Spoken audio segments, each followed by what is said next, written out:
Imagine losing the love of your life. I mean, in your absolute darkest moment of grief, the one thing tethering you to the world is the chance to help her struggling brother. Right, it feels like a lifeline in all that pain. Exactly. You step up, you write the checks. Now, imagine discovering a full decade and $240,000 later that your grief wasn't just being exploited. Ah, It was being systematically weaponized against you. Okay, let's unpack this because today's deep dive is venturing straight into the architecture of a staggering betrayal. it really is staggering. We're looking at a first-hand account titled The Cost of Deception and the Price of Grief. And it is, well, it's a masterclass in how cognitive blind spots are formed, maintained, and ultimately shattered.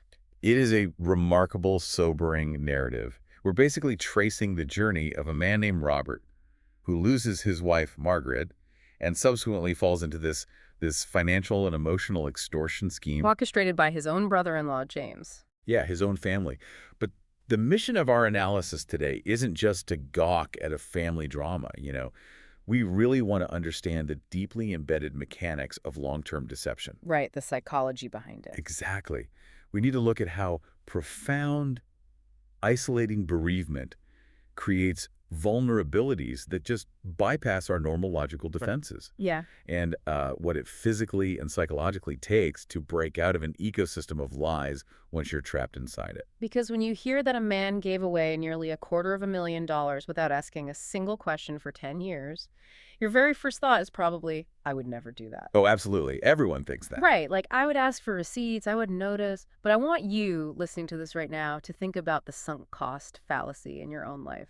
That's a great point. Have you ever stayed in a terrible job or, poured energy into a one-sided friendship simply because the pain of admitting you were wasting your time felt worse than just sticking it out? Yeah, we've all done that on some level. Yeah. Now take that everyday human mechanism of avoiding uncomfortable truths and magnify it by the absolute devastation of losing a spouse.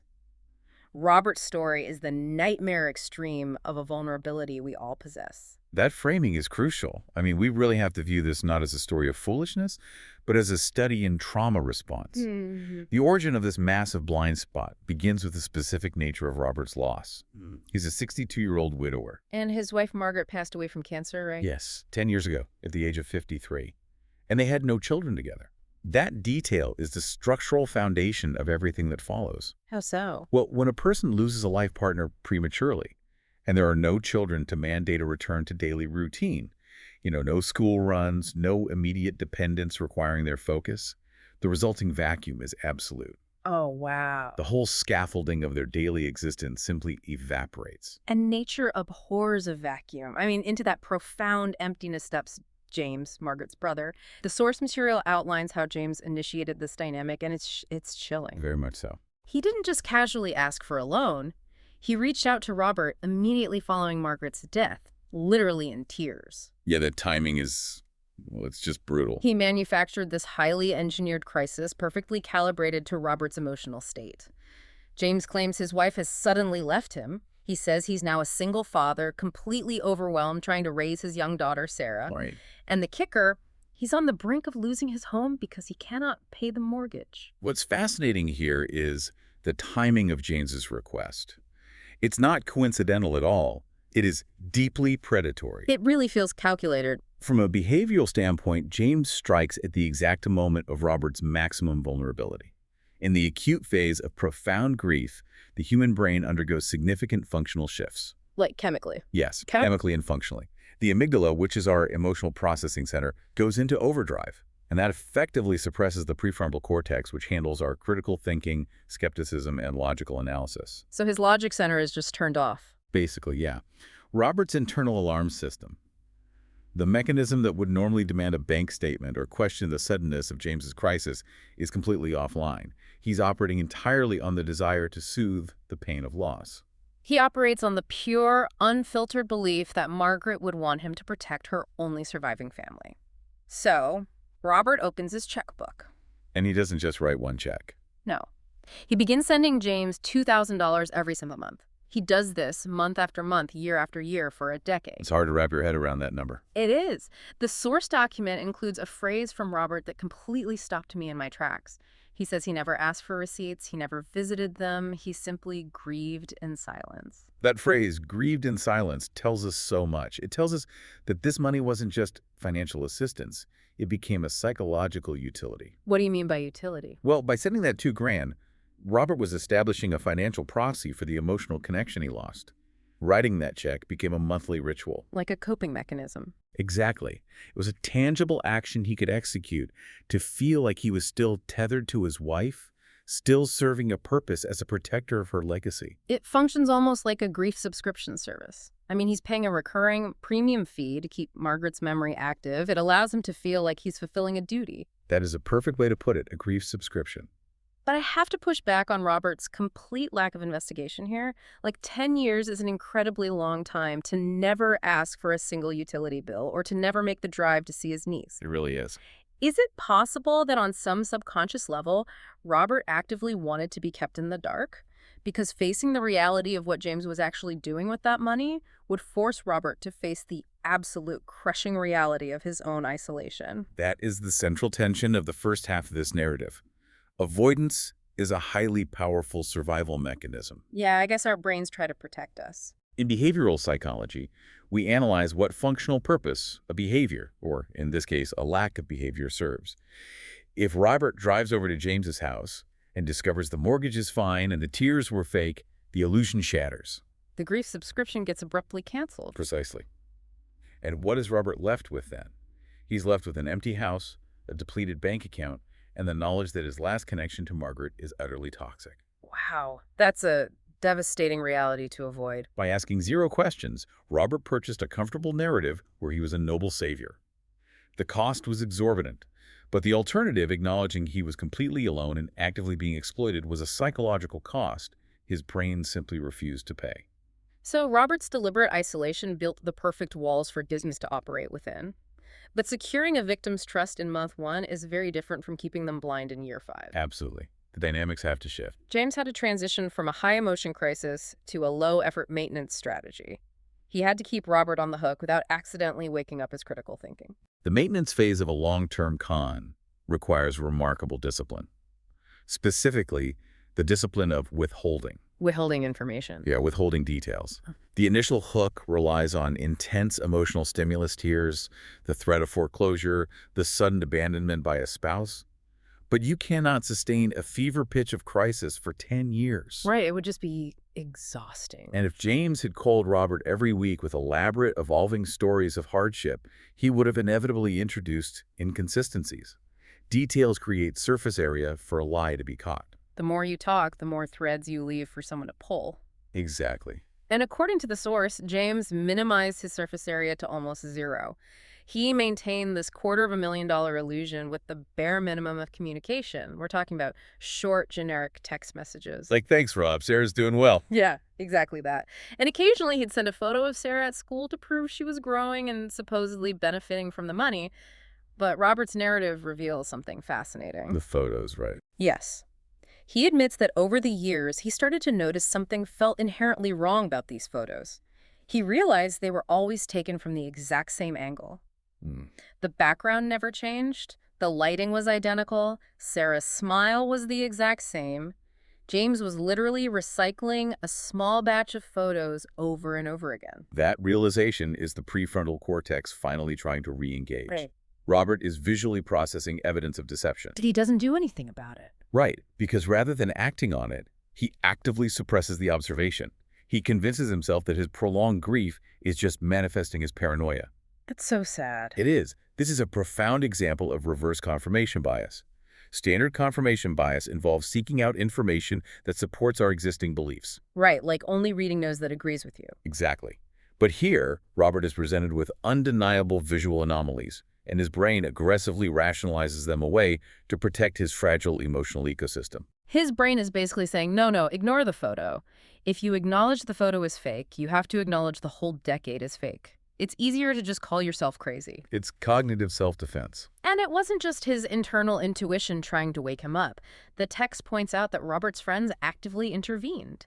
They watched his personal savings drain away year after year. They could see what he couldn't. Yeah, they sat him down and told him point blank that he was enabling a grifter. But Robert batted their warnings away. He cited his fear that stopping the payments would cause Sarah to genuinely suffer. He also had that lingering irrational fear that Margaret would somehow judge him from beyond, right? Yes, exactly. Which just shows how deep the emotional manipulation went. When an individual is deeply entrenched in a sunk cost scenario, external interventions often trigger a defense mechanism rather than an awakening. Like putting up a wall. Exactly. Outsiders, like Robert's friends, view this situation through a purely logical lens. To them, it's a simple math problem. Capital is draining. There's no return on investment. The narrative doesn't add up. 2 + 2 = a scam. Right. But for Robert, this isn't a math problem. It's an existential one. To accept his friend's warnings means accepting that he has failed to protect Margaret's legacy. Oh, that's heavy. It means accepting he's been played for a fool and that he's wasted his twilight years funding a phantom. The psychological friction between his friend's objective reality and his necessary internal fiction is just immense. I mean, think about a time your gut was screaming at you that something was wrong, but you gaslit yourself into ignoring it. It's a localized form of cognitive dissonance. That's exactly what it is. He's holding two conflicting truths in his head. The logical reality that his friends are probably right, and the emotional necessity that James must be telling the truth.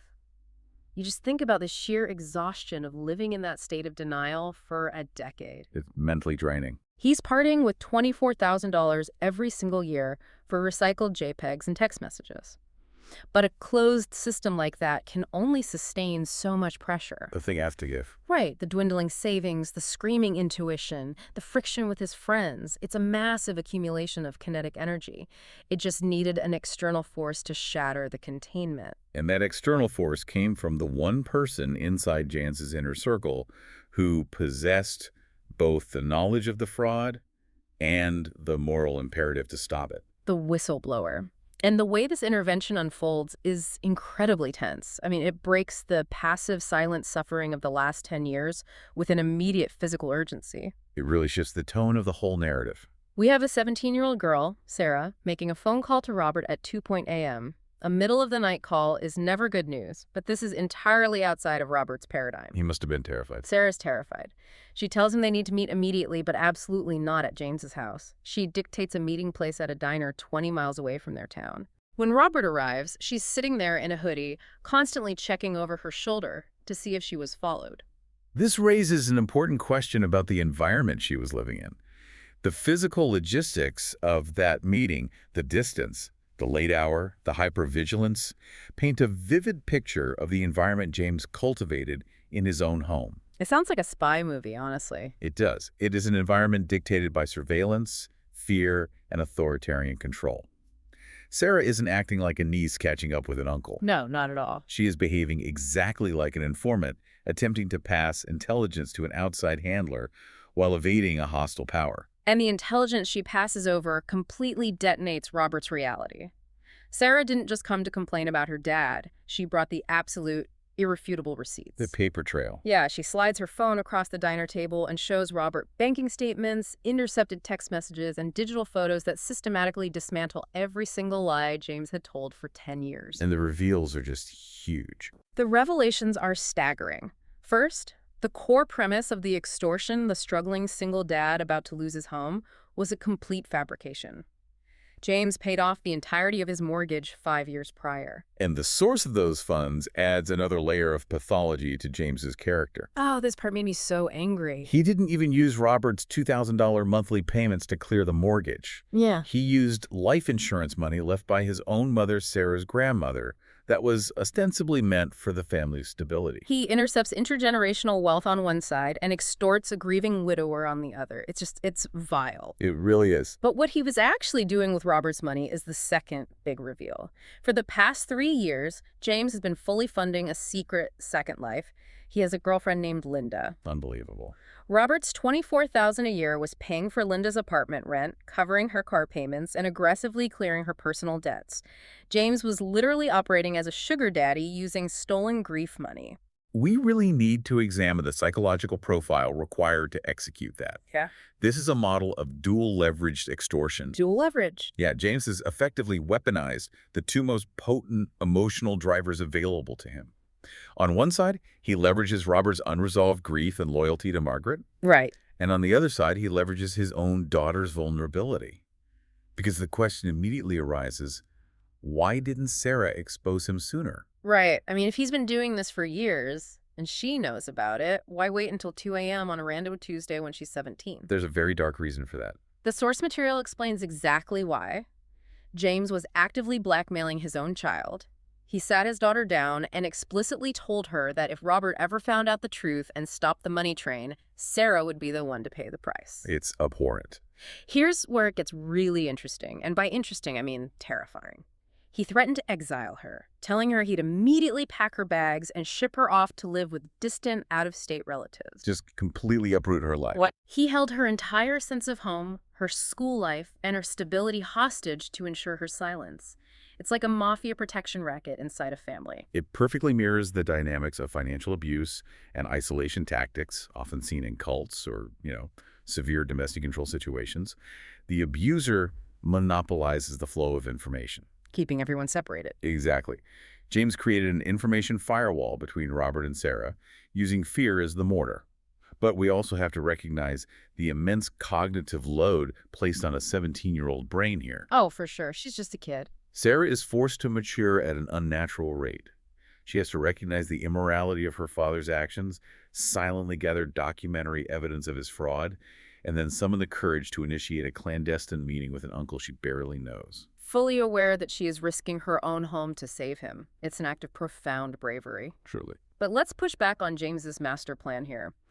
How did a man who successfully ran a deception for a decade miscalculate this badly? It's a common failing among fraudsters. Did he genuinely believe a teenager who is actively growing, developing a moral compass, and watching him spend stolen money on a secret girlfriend was just going to stay quiet forever?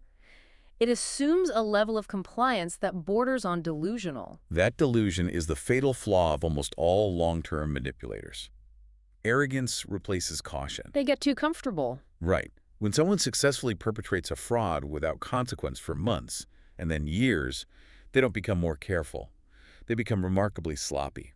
Because they think they're untouchable. The continuous success of the deception breeds a false sense of invulnerability. James assumed he had Sarah entirely neutralized by the threat of exile, and he viewed Robert as completely docile, permanently sedated by grief. He thought he had both of them locked down. He stopped managing his risk because the risk hadn't materialized in a decade. He drastically underestimated his daughter's breaking point and her capacity for independent action. He thought he was playing chess with pawns, but one of the pawns flipped the board. Because armed with the undeniable high-resolution proof from that diner meeting, Robert undergoes an instant transformation. The dynamic completely flips. The silent, passive grief that defined him for 10 years evaporates. It is instantly replaced by absolute cold clarity.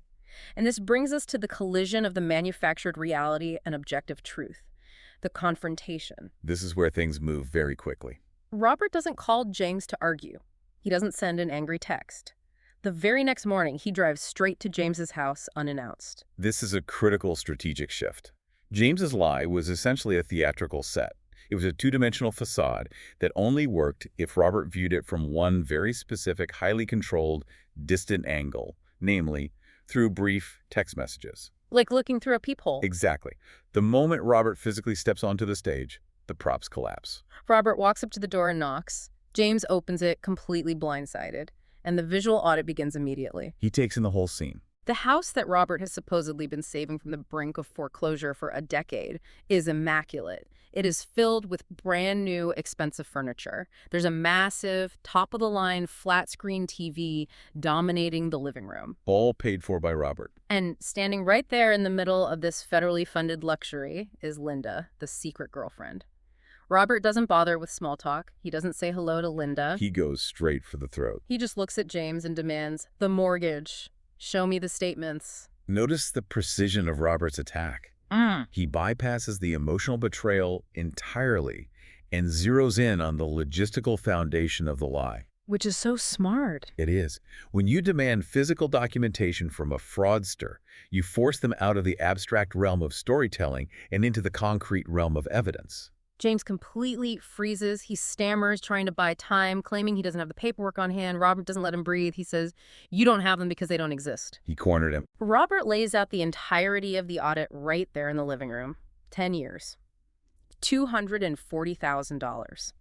He names the betrayal of Margaret's memory. That had to hit hard. And then, cornered in his own home, with the new TV buzzing and the girlfriend watching, James attempts an absolutely breathtaking psychological pivot. This part is wild. He abandons the struggling single dad narrative instantly. He looks Robert in the eye and claims that he hasn't been struggling at all.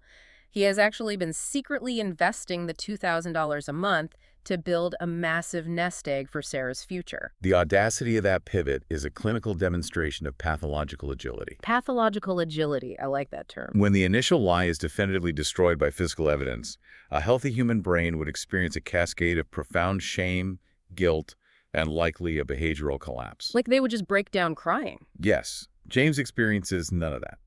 His psychological defense mechanism instantaneously generates an alternate reality. He attempts to reframe his egregious theft as a noble fiduciary service. It's just insane. It's real-time gaslighting. He's trying to convince Robert that the extortion was actually an act of hidden financial brilliance on Robert's behalf. It's like pulling back the curtain on The Wizard of Oz, and the wizard is just a guy with a new TV panicking in his living room. He tries to go from the victim to the savior in 5 seconds flat. But Robert doesn't buy it. No. Robert is inoculated against the gaslighting now. He doesn't argue the morality of this new story. He just repeats his logistical demand, show me the investment accounts. Sticking to the facts. And this is the moment I find so deeply fascinating about human conflict. Notice how Robert doesn't ask about the girlfriend or the TV. He could easily start screaming, calling James a monster, smashing the furniture, attacking his character. Which would be totally understandable. But he stays entirely focused on the paperwork. Why is targeting the logistics so much more devastating to a manipulator than attacking their morality? Because morality is subjective in the context of an argument. If Robert had started screaming about James being a terrible brother or a terrible father, he would have handed James a lifeline. How so? Well, James could have argued back. He could have deflected, played the victim of an unhinged, aggressive brother-in-law, or claimed that his intentions with Linda were pure. He could have turned it into a screaming match. Exactly. Character attacks create noise, and manipulators thrive in noisy, chaotic environments where they can muddy the waters. But paperwork is binary. It's either there or it isn't. It exists or it doesn't. By demanding the investment accounts, which absolutely do not exist, Robert removes all the oxygen from the room. There is no counter-argument. There is no emotional deflection possible. The response is just total suffocating silence. James cannot produce the accounts. The lie is dead. It's completely over. But identifying the disease doesn't cure the patient. You still have to excise the tumor and clean up the wreckage, which leads us into the resolution and the incredibly methodical way Robert breaks the cycle of abuse. If we connect this to the bigger picture, the aftermath of this confrontation is a testament to Robert's capacity to convert trauma into tactical execution. When the silence settles in that living room, Robert doesn't throw a punch. He doesn't scream. He simply turns around, walks out the door, and goes straight to war. A legal war. He immediately mobilizes a team. He contacts lawyers and forensic financial advisors. They start pulling the threads, beginning with the grandmother's life insurance policy that James had raided. The one meant for Sarah. Exactly.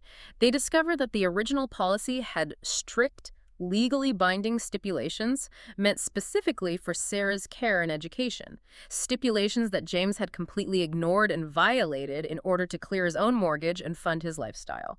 By choosing a calculated clinical legal strategy over an immediate emotional outburst, Robert effectively neutralized James's primary skill set. Because James is all about emotion. Right.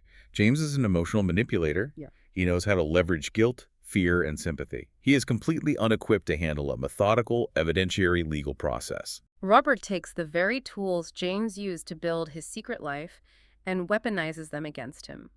Robert uses the bank transfer records, the intercepted text messages, the receipts for Linda's car payments, and the vacation photos from times when James was claiming absolute poverty. It's brilliant. He compiles James's entire digital footprint and uses it to file an aggressive petition for emergency guardianship of Sarah. James attempts to fight the petition in court, but it's a slaughter. He had no defense. The documentary evidence is overwhelming. The judge strips James of his authority. There is a profound structural irony to this outcome. The paper trail that James arrogantly generated to fund his vanity and his comforts became the exact instrument of his legal and familial destruction. It's almost poetic justice. The fallout is swift and absolute. Sarah is removed from the hostile environment and comes to live with Robert. Thank goodness. The lawyers manage to salvage the remaining funds from her grandmother's insurance trust, locking them away securely for her future. Robert is granted full legal custody. James is forced out of the house. And what about the girlfriend? Oh, this is the ultimate punchline to this decade of theft. Linda, the girlfriend who is enjoying the debt-free life, the apartment, and the car on Robert's dime, abandons James the very second the external funding dries up. Linda's immediate departure perfectly illustrates the purely transactional nature of the reality James constructed. She was literally just there for the cash. Conditional relationships evaporate the moment the conditions are no longer met. James built a towering house of cards entirely on the foundation of Robert's grief. The second Robert pulled that foundational grief away, the entire structure pulverized. He's left with nothing. Nothing. No house, no daughter, no girlfriend, no income. Fast forward 2 years later, the source gives us a window into the aftermath. Sarah is now 19 years old. She's thriving in her college environment. That's amazing to hear. She and Robert have formed a genuine, functioning family unit out of the ashes of this betrayal they talk every single day. But the text includes a deeply sobering reality check. It's not a perfect fairy tale. No. Robert writes that despite the victory, despite saving Sarah, he still misses Margaret just as much. The pain never actually goes away. We all love a tidy, cinematic ending where the bad guy loses and the hero is cured. But does securing justice actually help the grieving process, or are those two entirely separate journeys? That is a critical distinction that often gets lost in narratives of restitution. Justice heals the structural damage. It fixes the logistics. Right. It stops the act of bleeding, it secures the finances, and it protects the vulnerable child. But justice does not possess the power of resurrection. It cannot cure the fundamental absence of Margaret. Wow, yeah. Robert's realization demonstrates profound emotional maturity. He understands that stopping the financial abuse didn't cure his bereavement, but it did something equally vital. It allowed him to finally experience his grief honestly, without it being polluted by exploitation. Untangling the trauma of the betrayal from the trauma of the loss. Yes, that untangling is necessary for any true psychological healing to begin. Which brings us to the ultimate hard-earned lesson Robert shares at the end of his ordeal. He realizes that throwing money into the void of grief doesn't make the void smaller. He writes, "Sometimes the people you trust most are the ones hurting you." It is a brutal, necessary truth. Proximity, even familial proximity, does not inherently equal safety or integrity. So what does this all mean? If you're listening to this right now, what is the takeaway for your own life? It's about boundaries. Exactly. The bravest thing Robert did in this entire saga wasn't knocking on James's door, and it wasn't hiring the forensic accountants. The absolute bravest thing he did was making the terrifying decision to stop the endless giving. Letting go of that false control. He recognized that sometimes cutting off support is the ultimate, most difficult act of love. It is an act of love for yourself, to preserve your own dignity and your own future, and it's an act of love for the people who actually require your strength, like Sarah. If he had gone totally broke, he couldn't have helped her. If Robert had allowed himself to be entirely bankrupted, paying for a grifter's girlfriend, he would have possessed zero resources to help Sarah when she finally asked for it. You have to face the ugly truth to be of any real use to the people who matter. Exactly. It's about fundamentally reallocating your resources, both your emotional bandwidth and your financial capital, from a place of blind, avoidance-based obligation to a place of conscious, reality-based support. Before we wrap up this deep dive, there is a lingering, somewhat haunting question that the source material leaves hanging in the air. A thought to chew on long after you finish your commute or your workout. It's a dark thought. If Sarah hadn't found the courage to make that terrifying 2 a.m. phone call from that diner, how much longer would this deception have lasted? Could James have successfully dragged this extortion out for another 10 years? For 20? It's entirely possible. It forces you to wonder about the dark, adaptable corners of the human mind. What actually happens to the internal psychology of a deceiver like James after a decade of getting away with it without a single consequence? Do they forget it's a lie? Right. Do they eventually forget they're running a con? Do they start believing deep down in their core that they are inherently owed the deception and that the money is simply their natural right? That is perhaps the most chilling aspect of sustained, unopposed fraud. The cognitive dissonance eventually resolves into a permanently distorted reality. They write their own truth. The deceiver stops managing the lie and begins to internalize it as a fundamental truth of their existence. The adaptation becomes their permanent state. We started this deep dive talking about the human instinct to avoid looking at the fractures in our own lives because acknowledging them hurts too much. It's a powerful instinct. Robert lived for 10 years in a murky, exhausting world where his broken heart was being systematically drained by an invisible parasite in his own family tree. But the moment Sarah handed him those bank statements across a diner table, the lights finally came on. And it wasn't pretty. It was ugly, it was humiliating to look at, and it required a massive, painful confrontation to fix. But he could finally see the truth clearly, and sometimes forcing yourself to look directly at the break is the only possible way you can finally start to heal.